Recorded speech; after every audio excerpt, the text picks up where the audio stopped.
At 75 years old, Tony Evans never thought he would open his eyes one morning and feel the whole world talking about him for a reason he never asked for. You won't believe how fast everything changed. After more than 50 years of preaching, teaching, and serving people with a calm and steady voice, he suddenly found his name all over social media.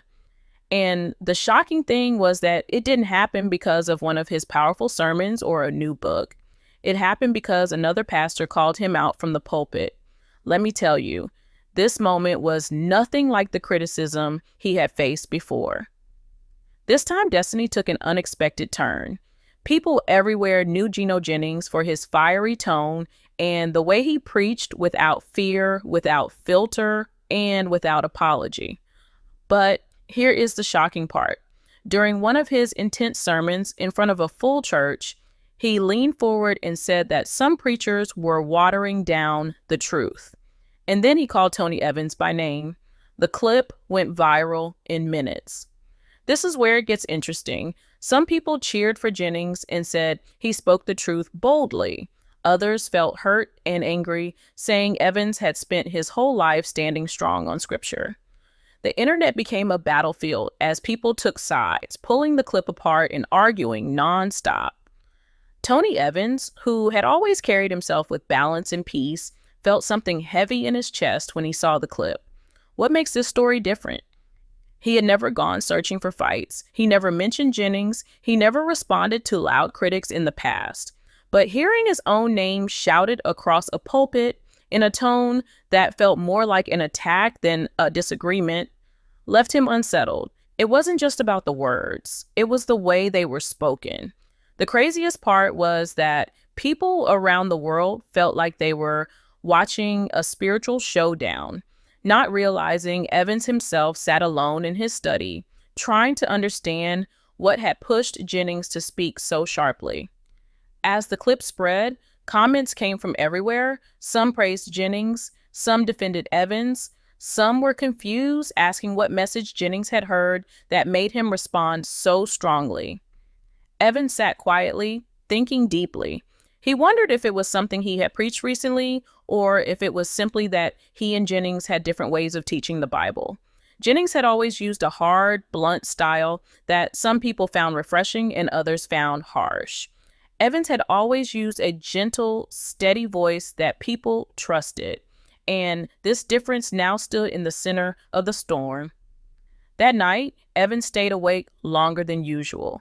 He wasn't angry, but he felt the weight of the moment. He had carried ministry on his shoulders for decades, but this hit him differently. Maybe it was his age. Maybe it was because he had gone through years of emotional pain after losing his wife Lois. Maybe it was because he had finally found some balance again after grief. But now a new storm had appeared without warning, and the sad truth was that he didn't understand why it had come. The next few days moved faster than anyone expected, and Tony Evans found himself watching a storm he never wanted grow bigger with every hour. You won't believe how wild the internet became. People made reaction videos, pastors gave their opinions, and strangers who had never heard of Evans or Jennings before were suddenly arguing like experts. Let me tell you, the noise became so loud that even people inside Evans' own church started asking him if he would answer publicly. But here is the shocking part. He stayed completely silent. Not a single post, not a statement, not even a hint of anger. His silence made people even more curious. Some said he was scared. Some said he was thinking. Some said he was planning a strong response. But the truth was much heavier than any of that. Late one evening, Evans sat alone again, trying to understand why this moment affected him so deeply. This is where it gets interesting. He wasn't thinking about his reputation or the internet drama. He was thinking about the church, the unity that was already fragile, and the young believers who might look at this fight and lose faith. What makes this story different?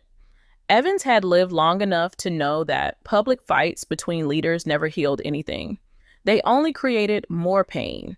And because he had spent so many years guiding people through broken marriages, broken families, and broken hearts, the idea of contributing to more division hurt him even more. Meanwhile, on the other side, Jennings' followers were celebrating his boldness. They said he had spoken the truth with courage. They filled comment sections with fire emojis and applause. And the craziest part was how many people misunderstood the heart of both men. Jennings believed he was defending the purity of Scripture, and Evans had always taught truth with grace.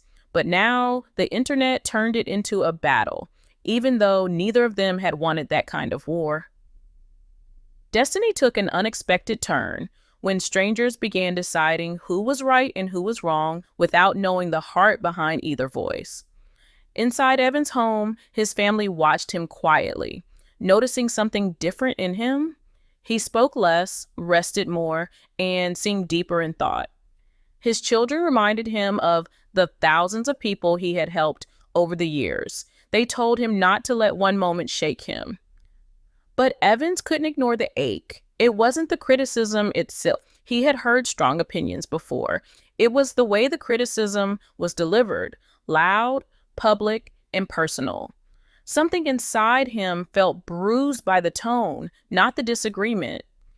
Even then, he told no one how heavy it felt. Let me tell you, the pressure didn't come only from the internet. It came from pastors messaging him, asking for clarity. It came from church members wanting guidance. It came from bloggers waiting for a statement. It came from the expectation that a man with 5 decades of ministry should know exactly how to respond. But here is the shocking part. He didn't. For the first time in years, Evans felt unsure of what the right next step even looked like. As the days passed, the noise outside kept growing. But inside Tony Evans' heart, things became strangely quiet. You won't believe how heavy that silence felt. He moved through his home slower, spoke less, and kept most of his thoughts to himself. Let me tell you, this was not the same steady, confident Evans people were used to seeing. This is where it gets interesting.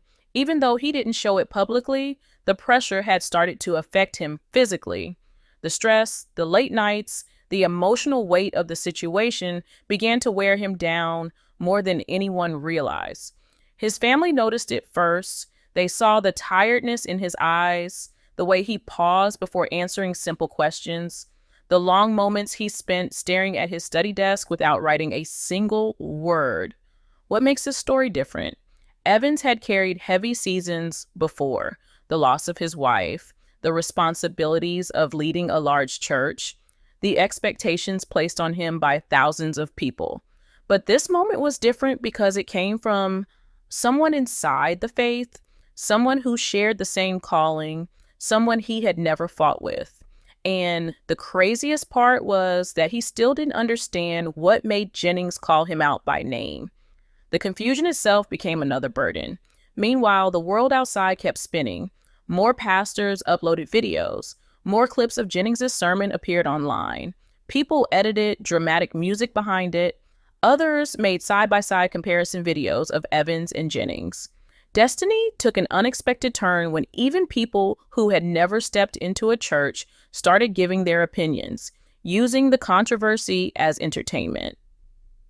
Somewhere in the middle of all this noise, Evans felt something he had not felt in decades. Like he felt small, almost powerless, like the world had built a story around him that he had no control over.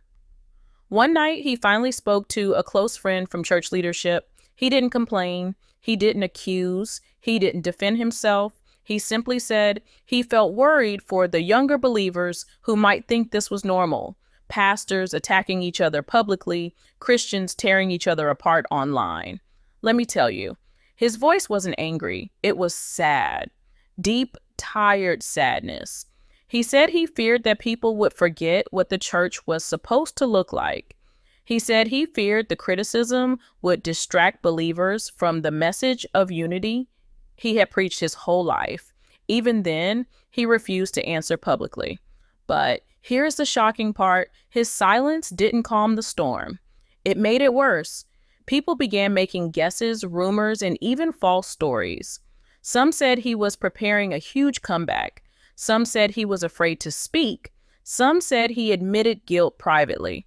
None of it was true, but the internet didn't care. It had already chosen drama over truth. Inside his own church, people waited quietly for him to say something. They didn't pressure him, but their eyes asked the same question, "Pastor, what now?" Every time he walked into the sanctuary, he felt that question in the air. He carried it like a weight on his shoulders, and every day he wondered how long he could keep walking silently before the tension broke. In the weeks that followed, the pressure finally reached a point where Tony Evans knew he could not stay silent forever. You won't believe how deeply he prayed during those days, asking God for wisdom, for calm, and for the right words at the right time. Let me tell you, he didn't want revenge. He didn't want to prove anyone wrong, and he didn't want to turn a disagreement into entertainment for the world. This is where it gets interesting. The more he prayed, the clearer it became to him that the real issue wasn't Jennings' words. The real issue was the damage the fight was doing to the hearts of people watching from the sidelines.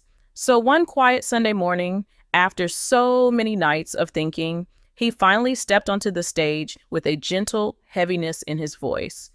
He didn't mention Jennings, he didn't repeat the clip, and he didn't defend himself. Instead, he spoke softly about unity, humility, and the importance of protecting each other instead of tearing each other down. What makes this story different? His message wasn't a counterattack, it was a reminder that Christians could disagree without destroying each other. A reminder that leaders were supposed to guide with grace, not with anger. But here is the shocking part. The moment he finished speaking, the entire church stood up. Some people cried, some nodded with deep respect, others simply felt relief, like they had been waiting for that one breath of peace in the middle of a storm. Online, the reaction split again. Some said Evans was too soft, some said he took the high road, some said he showed real strength by not fighting back. And the craziest part was that the clip of his gentle message also went viral, but in a completely different way. This time, people shared it because it calmed them, because it reminded them of something the world often forgets. Kindness still had power. Destiny took an unexpected turn when even people who had supported Jennings said they respected the way Evans responded with humility instead of heat. But even though the public tension began to settle, the whole experience left a mark on Evans' heart. He told his closest circle that the moment shook him, not because he feared Jennings, but because he feared what division could do to the church he loved. He worried about how many people might walk away from faith after seeing leaders fighting. He worried about the souls who needed guidance but found controversy instead.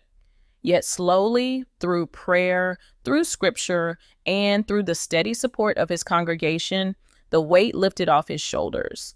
Time passed, and he returned to the rhythm that had carried him through most of his life, teaching, comforting, leading with compassion.